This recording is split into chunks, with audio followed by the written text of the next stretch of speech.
అండి, నా పేరు లక్ష్మి. కథ పేరు అనగనగా ఒకరోజు. రైలు బయలుదేరడానికి సిద్ధంగా ఉన్నట్లు కూత పెట్టింది. భార్య ఉమ్మను కూపేలోకి ఎక్కించి కిటికీ నుండి మాట్లాడుతూ, చెబితే వినవు కదా, నీ మొండిపట్టు నీదే. ఒక్కదానివి రాజస్థాన్ నుండి చెన్నై ఎలా వెళతావు? ఆవిడ ఎలాగూ మరో 4 రోజుల్లో చనిపోయేదే. అప్పుడే పెడితే అయిపోయేదిగా. చెబితే అర్థం కాదు. జాగ్రత్త, వీరనారిలా ప్రవర్తించకు అన్నాడు గణేష్ కోపంగా. అప్పటికి స్టేషన్కి వచ్చిన దగ్గర నుండి 10వసారి అతనలా ఆమెపై విరుచుకుపడటం. నిట్టూర్చింది ఉమ. తోబుట్టువు అక్కడ మృత్యువుకు చేరువలో తమతో బంధాలన్నీ తెంచుకునే పరిస్థితిలో ఉంటే వెళ్ళి తానేమీ చేయలేకపోవచ్చు గాని, అలా అనుకుని దూరంగా చనిపోయాక వెళ్ళమనటం ఎంత కర్కశం. చీచి, మనుషులంటేనే అసహ్యం వేస్తోంది. రైలు వేగం పుంజుకుంటుంటే చేయి ఊపింది ఉమ. అక్కడేమైనా అవసరం వస్తుందేమోనని భర్తకు తెలియకుండా తెస్తున్న పర్సులోని 20,000 రూపాయలను మరోసారి తడిమి చూసుకుంది. ఆయన కంటపడతాయని జాకెట్ లోపల పెట్టుకుంది. తాను ఉద్యోగం చేస్తుంది కాబట్టి ఆయనకు తెలియకుండా దాచుకున్న ఈ మాత్రమైనా డబ్బులు తీసుకురాగలిగింది. లేకుంటేనా? అమ్మో, తలుచుకోవడానికే భయపడింది. కిటికీ నుండి బయటకు చూస్తూ, వెనక్కి వెళుతున్న చెట్టు చేమల్ని చూస్తూ ఆలోచనలో పడింది. పెళ్ళైన దగ్గర నుండి అతనితో తను సుఖపడింది లేదు. ఎప్పుడూ వాళ్ళ అమ్మ, అక్కలు, వారి పిల్లలు తప్పితే తానెప్పుడూ వాళ్ళింట్లో పని మనిషిలానే తప్ప మరోలా గుర్తించబడలేదు. మనసులో మాటలు పంచుకోవాలనుకున్నా అతను వారితోనే తప్ప తనతో ఆత్మీయంగా మాట్లాడిందే లేదు. ఇక అతనే తనతో అలా ప్రవర్తిస్తే ఇంట్లో వారు ఇంతకన్నా మంచిగా ప్రవర్తిస్తారనేది కలలో మాట. అసలు ఆయన తనకి గౌరవం, విలువ, ప్రేమ, అభిమానం, అనురాగం ఇస్తేనే కదా వేరెవరైనా ఇవ్వటానికి. పెళ్ళయి 4 సంవత్సరాలైనా పిల్లలు కలగలేదని తన దగ్గర నసుగుతుంది అత్తయ్య. డాక్టర్ దగ్గరికి వెళితే తన దగ్గరే లోపం లేదన్నారు. ఆయనకు కూడా పరీక్ష చేయాలి, తీసుకురమ్మన్నారు. కానీ ఆయన ససేమిరా రారు. పరీక్షకు ఒప్పుకోరు. అత్తయ్యేమో పూజలు, ఉపవాసాలు చేయాలంటారు. తనకు తెలుసు అసలు తప్పు ఆయన దగ్గర ఉందని. దానిని కప్పిపుచ్చుకోవడానికి తననే ఏదో ఒకటి అంటుంటారు. ఏం మాట్లాడాలన్నా భయమే. వారందరి సమక్షం తనకు ఊపిరాడనట్లుగా ఉంటుంది. ఇంతకాలం అందరూ వరంగల్లోనే ఉన్నారు. గత 2 నెలల క్రితం ఆయనకు ఉద్యోగరీత్యా రాజస్థాన్ ట్రాన్స్ఫర్ కావడంతో ఆయన తను అక్కడికి వెళ్ళిపోయారు. అయినా ఆయన రోజు వాళ్ళ అమ్మ వాళ్ళకి ఫోన్ చేసి సలహాలు తీసుకుంటూనే ఉంటారు. తానేమీ సమిష్టి కుటుంబానికి వ్యతిరేకి కాదు. చాలా ఇష్టపడుతుంది అందరూ కలిసి ఉండడాన్ని. కానీ మాట మాటకు ప్రతి చిన్న పనికి తప్పును వెతికి సహనాన్ని పరీక్షించేలా మాట్లాడే వారి ధోరణిని జీర్ణించుకోలేకపోతుంది. అక్క మాధవికి బ్రెయిన్ క్యాన్సర్ వచ్చి అమ్మ వాళ్ళు, అక్క, బావ వాళ్ళు చాలా బాధపడుతున్నారు. గత కొద్ది కాలంగా అది చాలా ఎక్కువైంది. నిన్న నాన్న ఫోన్ చేసి అక్క కోమాలో ఉంది, కేవలం రోజులే అన్నారు డాక్టర్లు అని ఏడ్చాడు. ఈ విషయం విన్నాక తన ప్రాణం ఎలా నిలుస్తుంది? కనీసం అక్క కడగంటి చూపుకైనా నోచుకోవద్దా? చిన్నప్పుడు ఎన్ని ఆటలు ఆడుకున్నారు, ఎన్ని కలలు కన్నారు. బావ చాలా మంచివాడు. అప్పటికే ట్రీట్మెంట్ కోసం లక్షలు ఖర్చు పెట్టాడు. ఏం లాభం? డాక్టర్లు ఎప్పుడో చెప్పారు, బ్రతికే కాలాన్ని కొంచెం పొడిగించగలమే కానీ పూర్తిగా నయం చేయలేమని. బావను చూస్తే బాధ అనిపిస్తుంది. కనీసం ఓదార్పు మాటలైనా మాట్లాడవద్దా? ఏకంగా చనిపోయాక వెళ్ళమన్నాడు భర్త. ఎంత అమానుషం! తనే కనుక ఇలా ఉంటే ఎంత డబ్బు పోసినా పోయేదే కదా, దానికింత ఖర్చెందుకు అని చనిపోగానే పారేసేవాడేమో. ఇప్పుడు వెళతానని తాను పట్టుబట్టేసరికి ఆయనకు సెలవు దొరకలేదని వద్దన్నారు. సెలవు దొరికినా ఆయన రారని, సెలవు దొరకకపోవటం కేవలం ఉట్టి మాటేనని తనకు తెలుసు. అందుకే ధైర్యం చేసి ఒక్కదాన్నైనా వెళతానని పట్టుబట్టి వచ్చింది. కనీసం ఏడ్చే అమ్మా నాన్నలను, బావను, అక్క పిల్లలను సముదాయించడానికి, మోరల్ సపోర్ట్ ఇవ్వడానికి. తెలిసాక తాను వెళ్లకుండా ఎలా ఉండగలదు? అయినా ఆప్యాయతలు, అనురాగాలు ఆయనకేం తెలుసు?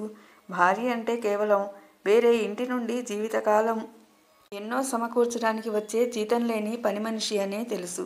ఏనాడైనా ఏమైనా అనుభూతులు తనతో పంచుకున్నారా? ప్రేమగా ప్రవర్తించారా? అసలు పెళ్ళనగానే ఎన్ని మధురోహలతో అడుగుపెట్టింది అత్తవారింట్లో. ఎన్ని ఆశలు, ఎన్ని ఊహలు. అన్నీ ఆయన ప్రవర్తన తన మనసులో చేసిన గాయానికి పేకమేడల్లా కూలిపోయాయి. వద్దనుకున్నా కళ్ళ నుండి నీళ్లు ఉబికి వస్తున్నాయి ఆమెకు. బెహన్జీ క్యోం రో రహీ హో, క్యా హువా? ఎదురు సీట్లో కూర్చున్న ఇద్దరు యువకుల్లో ఒక యువకుడు అడుగుతున్నాడు. అప్పటికి గానీ తెలియలేదు ఉమకు. తనకు తెలియకుండానే తన కళ్ళు ఆవేదనను అశ్రుబిందువులుగా వర్షిస్తున్నాయని.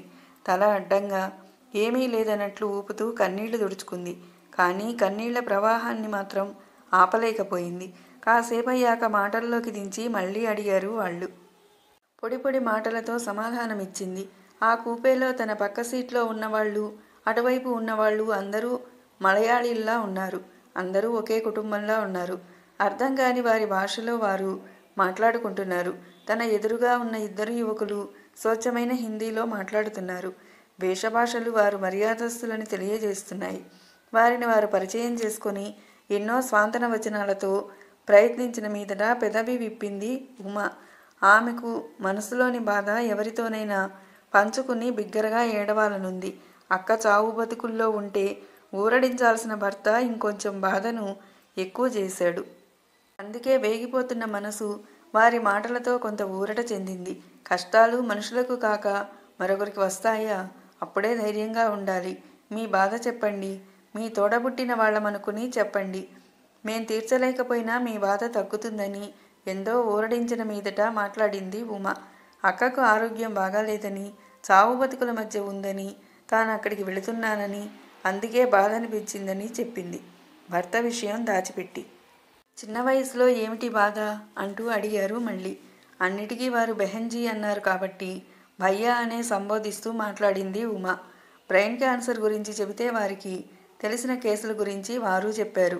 మాటల్లో మాటగా రైలు వరంగల్ వరకే కదా, చెన్నై ఎలా వెళతారని వారు అడిగితే, కాజీపేటలో తెల్లవారి అంటే పొద్దున దిగితే అక్కడ ఆడబడుచు అత్తయ్య వాళ్ళు రిసీవ్ చేసుకుంటారని, ఆ రాత్రి చెన్నై వెళతానని చెప్పింది. ఎలాగూ చాలా సుదూర ప్రయాణం కనుక ఒకరితోడు ఒకరికి అవసరం. మరీ తను ఒక్కర్తే అంటే కనీసం వాష్రూమ్కి వెళితే కూడా సామాన్లు కనిపెట్టడానికి ఒకరు అవసరం. అందుకే తను మాట కలిపింది. రైలు ఎక్కిన దగ్గర నుంచి అందరూ అన్నీ తింటున్న ఉమ మాత్రం మనసు బాగాలేక ఏమీ తినలేదు. మలయాళీ కుటుంబం వారు వారి గోల వారిదే అన్నట్లు గొడవగా ఏదో మాట్లాడుకుంటున్నారే తప్ప పక్కవారిని పట్టించుకోవడం లేదు. ఆ యువకులు కూడా మంచివారిలా ఉన్నారు. చాలా మర్యాదగా ప్రవర్తిస్తున్నారు. వారి వెంట తెచ్చుకున్న టిఫిన్ బాక్సులు తింటూ ఉమను కూడా తినమంటూ బలవంతం పెట్టారు. తాను తెచ్చుకుందని, కానీ తినాలనిపించడం లేదని మృదువుగా తిరస్కరించింది. కానీ వారు ఊరుకోలేదు. బయట నుండి ఏమైనా తేవాలా అంటూ అడిగారు. వారి అభిమానానికి సంతోషం అనిపించినా వద్దంది. తర్వాత మధ్యాహ్నం 3 గంటలకు వారు తెచ్చుకున్న ఫ్లాస్కులని వారు తాగుతూ ఆమెకిస్తే మాత్రం కాదనలేకపోయింది. ఇక రాత్రికి వారు తింటూ ఆమెను ఎంత తినమన్నా తినకపోవడంతో, అలా అయితే మీ ఆరోగ్యం ఏం కావాలి? మీ అక్కను చూడటానికి మీకు ఓపికైనా ఉండాలిగా, మీరలా ఉంటే మేము ఊరుకోం అంటూ బలవంతాన బిస్కెట్ ప్యాకెట్టు, టీని మళ్ళీ ఇచ్చారు. వారు చూపే అభిమానానికి కళ్ళల్లో నీళ్లొచ్చాయి. థ్యాంక్యూ భయ్యా అంటూ వారు విడిచేలా లేరని, తనకి కూడా తీసుకోవచ్చనుకున్న బాక్స్ తినాలనిపించక వారన్న మాటలు కూడా సబబుగానే ఉండటంతో టీలో ముంచుకొని బిస్కెట్లు తిని టీ తాగింది. వారితో మాట్లాడుతూ మలయాళీ కుటుంబం వారు దిగడానికి హడావడి పడుతూ సర్దుకుంటున్నారు. తినగానే నిద్ర ముంచుకొచ్చింది. ఆమె ప్రమేయం లేకుండానే మత్తుగా నిద్రపోయింది. ఆమెకు మెలకువ వచ్చేసరికి హాస్పిటల్లో బెడ్ పైన ఉంది. ఒకవైపు చేతికి గ్లూకోజ్ ఎక్కుతుంది. కనురెప్పలు కేజీల కొద్దీ బరువులు వేసినట్లు బరువుగా ఉన్నాయి. కళ్ళు బలవంతాన తెరవగానే డాక్టర్, ఆడబడుచు, అత్తయ్య, పోలీసులు కనిపించారు. ఎలా ఉంది అంటూ అత్తయ్య, ఏం జరిగిందంటూ పోలీసులు అడుగుతున్నారు. ఏమీ అర్థం కాలేదు ఉమకు. అంతా అయోమయంగా ఉంది. ఆలోచించడానికి మెదడు సహకరించటం లేదు. మత్తుగా ఉంది. కళ్ళు మూసుకుపోతున్నాయి. ఇంకా నిద్రపోవాలనిపిస్తుంది. ఏమైనా చెప్పడానికి, ఆలోచించడానికి మెదడు, శరీరం ఏదీ సహకరించడం లేదు. మత్తుగా నిద్రపోవాలనిపిస్తుంది. డాక్టర్, దయచేసి ఆమెకు కొంచెం విశ్రాంతి ఇవ్వండి. చాలా పవర్ఫుల్ మత్తు మందు అంటున్నాడు. మాటలు అలా లీలగా వినపడుతుండగా మళ్ళీ కళ్ళు మూతలు పడ్డాయి. ఆ రోజంతా కూడా అలా మత్తులోనే ఉంది ఉమ. మెలకువ వచ్చాక తెలిసిన విషయం ఏమిటంటే, ఎదురుగా ఉన్న యువకులు తనకు మత్తుమందున్న బిస్కెట్లు, టీ ఇచ్చారని. దానితో తన స్పృహలో లేకపోతే తన దగ్గరున్న డబ్బు, మెళ్ళో బంగారం గొలుసు, చేతికి ఉన్న గాజులు, తన బ్యాగ్ అన్నీ తీసుకుని తనను కాజీపేట స్టేషన్లో చివర ఒక చెట్టుకు ఆనించి కూర్చోబెట్టి వెళ్లారని. తనను రిసీవ్ చేసుకోవడానికి వచ్చిన ఆడపడుచు రైలు వచ్చి వెళ్ళిపోయినా తన జాడ ఎంతకు కానరాకపోవడం, సెల్ స్విచ్ ఆఫ్ చేసి ఉండటంతో వెతుకుతూ ప్లాట్ఫామ్ చివర చెట్టు దగ్గర తనను చూసి తన అవతారానికి ఆశ్చర్యపోయి భయంతో రైల్వే పోలీసులకు ఫిర్యాదు చేసిందని, వారి సహాయంతో స్ట్రెచ్చర్పై హాస్పిటల్కి చేర్చారని, చేర్చి ఇప్పటికి 2 రోజులైందని, మనుషులపై ఉన్న నమ్మకం ఆమెకు ఈ సంఘటనతో పూర్తిగా తుడిచిపెట్టుకుపోయింది. ఆ 4 రోజులు పోలీసుల ఇన్వెస్టిగేషన్లు, అత్తయ్య ఆడపడుచుల ఆరాలు, ఫోన్లో భర్త ఈసడింపులు, డబ్బు తీసుకెళ్లిన విషయం తెలిసి తిట్లు అన్ని బ్రతుకుపై విరక్తిని కలుగజేశాయి. ఈ మత్తు నుండి, షాక్ నుండి తేరుకోకముందే అక్క చనిపోయిందన్న వార్త తెలిసింది. గుండెలను పిండినట్లయింది. అంతకన్నా విరక్తి కలిగే సంఘటన తర్వాత జరిగింది.